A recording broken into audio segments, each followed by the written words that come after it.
मध्य प्रदेश में राहुल गांधी की भारत जोड़ो यात्रा के 5वें दिन यात्रा महू से राव और फिर इंदौर पहुंची, जहां लोग उस समय चौंक गए जब गुलजार कॉलोनी क्षेत्र के एक होटल में राहुल नाश्ता करने रुक गए।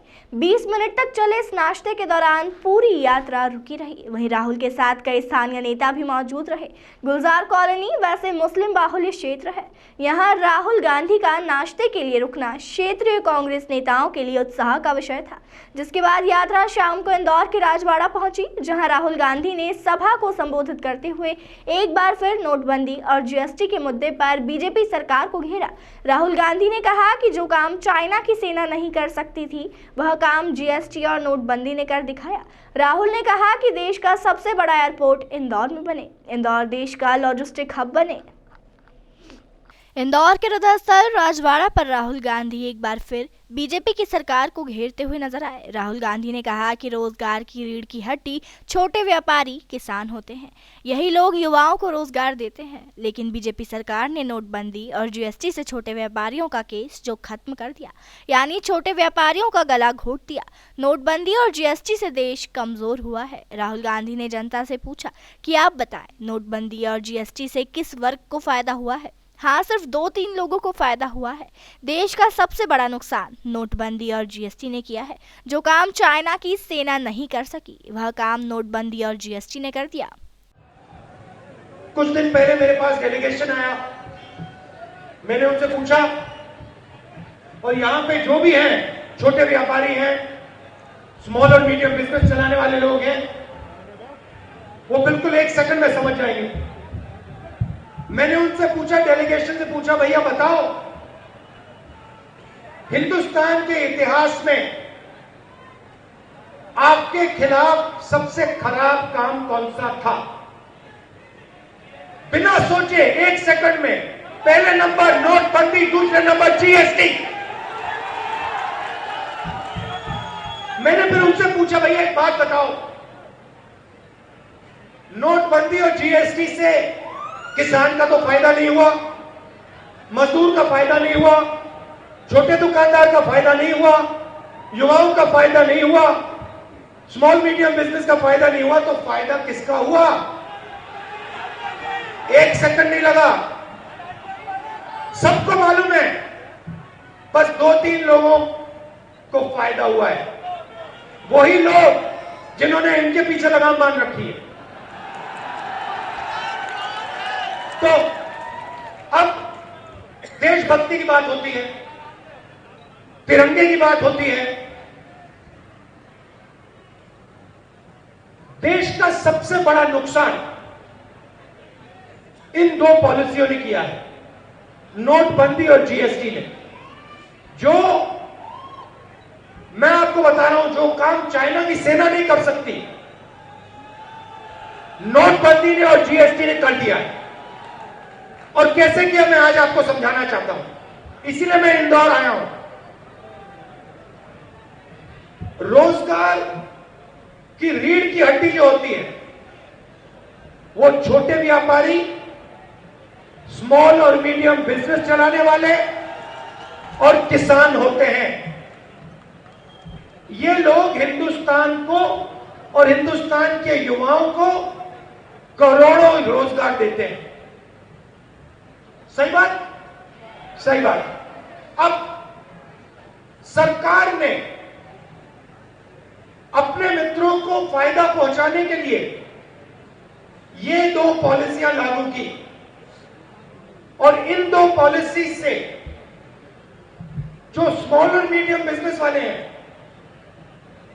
जो छोटे व्यापारी हैं, मैं एक टेक्निकल शब्द प्रयोग करूंगा, उनको समझ आ जाएगी बात, उनके कैश फ्लो को खत्म कर दिया। देखो ऐसे कर रहे हैं, उनके कैश फ्लो को खत्म कर दिया, मतलब उनके गले को घोट दिया। क्योंकि अगर छोटे व्यापारी का, स्मॉल मीडियम बिजनेस वाले का आप कैश फ्लो बंद कर दो, 1 महीना 2 महीना बंद कर दो, वहीं का वहीं वो मर जाता है। मगर अगर आप हिंदुस्तान के सबसे बड़ी कंपनियों का कैश फ्लो 1 महीना 2 महीना 6 महीना 1 साल भी बंद कर दो तो कोई फर्क नहीं पड़ता। जीएसटी का और नोटबंदी का लक्ष्य छोटे व्यापारियों को, स्मॉल और मीडियम बिजनेस वालों को खत्म करने का है। और जैसे ही इन्होंने ये काम किया, हिंदुस्तान अपने युवाओं को रोजगार नहीं दे पाए। खत्म। आप अब कुछ भी कर लो, कुछ भी कर लो, जब तक एक बार फिर ये जो छोटे व्यापारी हैं, स्मॉल और मीडियम बिजनेसेस हैं, जब तक इनको फिर से जिंदा नहीं किया जाएगा, जब तक इनकी मदद नहीं की जाएगी, तब तक इस देश में युवाओं को रोजगार नहीं मिल सकता है। और ये दो पॉलिसीज हैं, ये देश के विरोध की पॉलिसीज हैं, देश को कमजोर करने की पॉलिसीज हैं। मेरी बात मत मानो। इस भाषण के बाद आप किसी भी दुकानदार के पास चले जाओ, किसी भी किसान के पास चले जाओ, किसी भी छोटे बिजनेस और मिडिल साइज बिजनेस चलाने वाले व्यक्ति के पास चले जाओ और उससे पूछो, देखो राहुल गांधी आया था इंदौर, उसने कहा कि नोटबंदी और जीएसटी से। राहुल गांधी ने देश में बढ़ रही महंगाई को लेकर भी बीजेपी सरकार पर जमकर निशाना साधा। उन्होंने कहा कि जब देश में यूपीए की सरकार थी तब सिलेंडर 400 रुपए का था। आज का रेट बताने में 2 हाथ भी नहीं 3 हाथों की जरूरत होती है। पेट्रोल का रेट 50 रुपए था, लेकिन आज 107 रुपए है। तो भैया देखो, मैं सरल तरीके से आपको समझा देता हूं।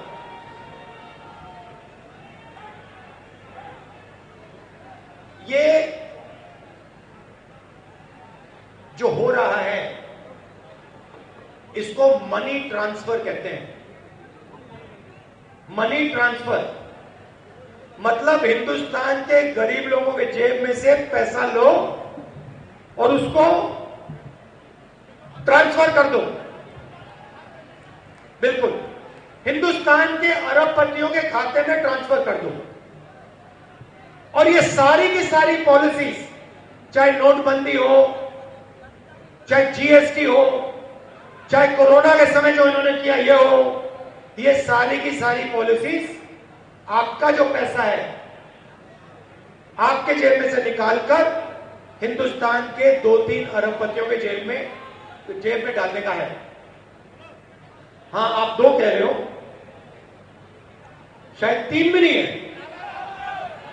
2 है। तो अच्छा, मैं सवाल पूछता हूं, यूपीए के समय गैस सिलेंडर का रेट क्या था? 400। आज क्या रेट है? नहीं भैया, ऐसे भी नहीं होता, तीसरे हाथ की जरूरत है।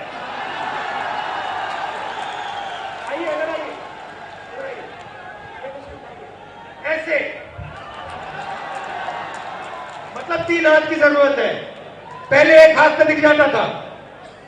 अच्छा ठीक है, पेट्रोल का रेट क्या होता था? 50। आज क्या है? 107।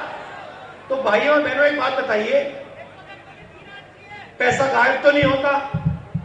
गायब तो नहीं होता ना? कभी नहीं हुआ। पैसा ट्रांसफर ही होता है। आप अपनी जेब से निकाल के उनको देते हो, वो अपनी जेब से निकाल के उनको देते हैं, वो अपनी जेब से निकाल के उनको देते हैं, और फिर उनकी जेब से निकल के बीजेपी में चला जाता है। और फिर वही पैसा जो आपकी जेब में से आपकी जेब में जाता है, और आपकी जेब में से आपकी जेब में जाता है, और फिर आपकी जेब में से आपकी जेब में जाता है, बीजेपी में जाता है, फिर विधायकों की जेब में जाता है और सरकार गिरा देता है। राहुल गांधी ने स्वच्छता को लेकर इंदौर की तारीफ करते हुए कहा कि आज मैं इंदौर की सड़कों पर 8 घंटे चला हूँ। 8 घंटों में मैंने चारों ओर देखा, लेकिन मुझे यहाँ कचरा नहीं दिखाई दिया। इसके लिए इंदौर की जनता और सफाई कर्मचारियों को धन्यवाद देता हूँ। राहुल गांधी ने अमेरिका के शिकागो एयरपोर्ट का उदाहरण देते हुए कहा कि जैसे अमेरिका का शिकागो एयरपोर्ट अमेरिका के लिए लॉजिस्टिक हब बना है, ऐसे ही इंदौर में देश का सबसे बड़ा एयरपोर्ट बने, जिससे इंदौर लॉजिस्टिक हब बन सके। कुल मिलाकर राहुल गांधी ने बीजेपी पर खरीद फरोख्त का भी आरोप लगाते हुए कहा कि बीजेपी ने मध्य प्रदेश में जनता की चुनी हुई सरकार को खरीद फरोख्त कर गिरा दिया। बीजेपी सिर्फ 2 उद्योगपतियों के लिए जनता का पैसा पहुंचा रही है, उससे वह विधायक खरीद रही है। राहुल गांधी अपने 30 मिनट से ज्यादा के संबोधन में बीजेपी सरकार को नोटबंदी, जीएसटी व मध्य प्रदेश में सरकार गिराने को लेकर घेरते हुए दिखाई दिए। करोड़ों रुपए दिए हैं जिस सरकार को आपने चुना, जिस सरकार को आपकी आवाज ने चुना, उस सरकार को बीजेपी ने खरीद कर उस सरकार के लोगों को खरीदा। अगर यह भ्रष्टाचार नहीं है तो क्या भ्रष्टाचार है?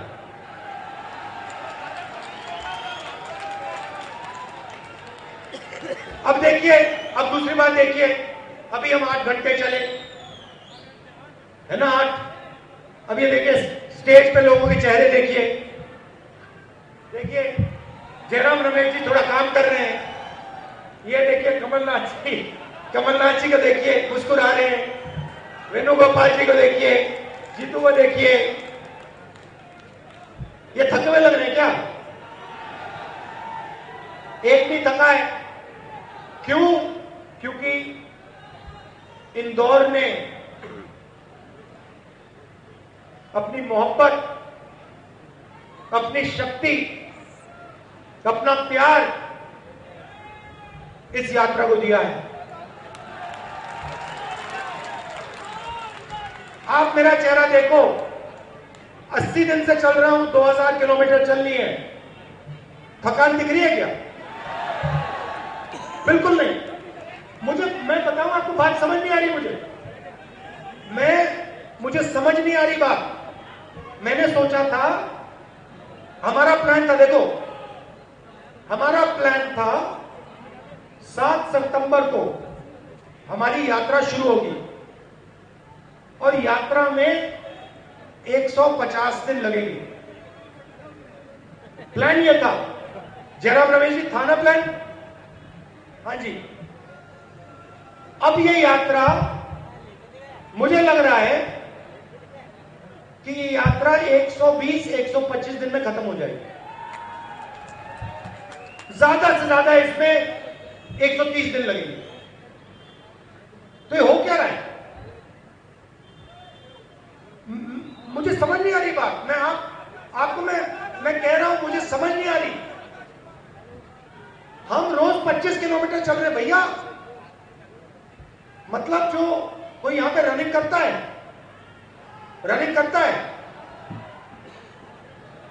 करते हो ना? मैराथन कितने किलोमीटर की होती है? नहीं, 42 की मैराथन होती है। हम हर रोज हाफ मैराथन कर रहे हैं, हर रोज। मतलब 40 हाफ मैराथन कर दी हमने, पता नहीं लग रहा। सुबह 4 बजे उठता हूं, ऑटोमेटिकली भैया खटाक दरवाजे के बाहर चलो। और 12 बजे सोता हूं, 3.5 घंटे 4 घंटे सो रहे हैं। मैं नहीं, सबके सब 4-5 घंटे सो रहे हैं। यात्रियों में से 5 घंटे से ज्यादा कोई नहीं सो रहा। हमें समझ नहीं आ रही बात, क्या हो रहा है। मैंने सोचा इसके बारे में, मैंने सोचा ये हो क्या रहा है, कैसे हो सकता है। 80 दिन हो गए, 2000 किलोमीटर हो गए, किसी को कोई थकान नहीं। और मैं सिर्फ अपनी बात नहीं कर रहा हूं, आप किसी यात्री से पूछ लो, 80-90 किलो के यात्री हैं हमारे, हैवी वेट कांग्रेस वाले, नहीं थक रहे। तो मैं एक ही बात कह सकता हूं कि हम अपनी शक्ति का प्रयोग नहीं कर रहे हैं, आपकी शक्ति का प्रयोग कर रहे हैं। कि आप हमारी मदद कर रहे हो, आपका प्यार, आपकी मोहब्बत, आपका भरोसा हमें मदद कर रही है। तो इसके लिए दिल से आप सबको मैं धन्यवाद करना चाहता हूं। आपने जो स्वागत किया इंदौर में, बिल्कुल कितने लोगों से गले मिला हूं मैं, हजारों लोगों से गले मिला हूं। तो इसके लिए आप सबको और इस शहर को बहुत बहुत धन्यवाद। अच्छा, जब मैं चल रहा था मेरे दिमाग में एक बात आई जो मैं कांग्रेस के नेताओं से कहना चाहता हूं। मैं जब यूनिवर्सिटी में था, मैं यूएस में यूनिवर्सिटी किया, और यूएस का जो सबसे बड़ा एयरपोर्ट है, जहां सबसे ज्यादा हवाई जहाज लैंड करते हैं, उसका नाम जानते हो? नहीं, वॉशिंगटन उनका कैपिटल है, हमारी दिल्ली उनका वॉशिंगटन। वॉशिंगटन का एयरपोर्ट बड़ा नहीं, बॉस्टन कैलिफोर्निया में, सैन फ्रांसिस्को बड़े एयरपोर्ट नहीं है। उनका सबसे बड़ा एयरपोर्ट शिकागो का है। अब शिकागो का सबसे बड़ा एयरपोर्ट क्यों है आप जानते हो? क्योंकि शिकागो अमेरिका का लॉजिस्टिक्स का सेंटर है। मतलब जो भी अमेरिका में इस तरफ से उस तरफ जाता है, ऊपर से नीचे जाता है, वो शिकागो से जाता है। मतलब लॉजिस्टिक्स का हब है। मैं चाहता हूं कि हिंदुस्तान, एक दिन ऐसा आए जब हिंदुस्तान का सबसे बड़ा एयरपोर्ट इंदौर में हो, और आप इस देश के लॉजिस्टिकल हब बनो। मतलब जो भी माल देश में घूमता है, ऊपर से नीचे, दाएं से बाएं, उसका मैनेजमेंट आप लोग करें। ये आपका भविष्य है, देख लेना, ये होगा। ये आपका भविष्य है, ये आपका भविष्य है।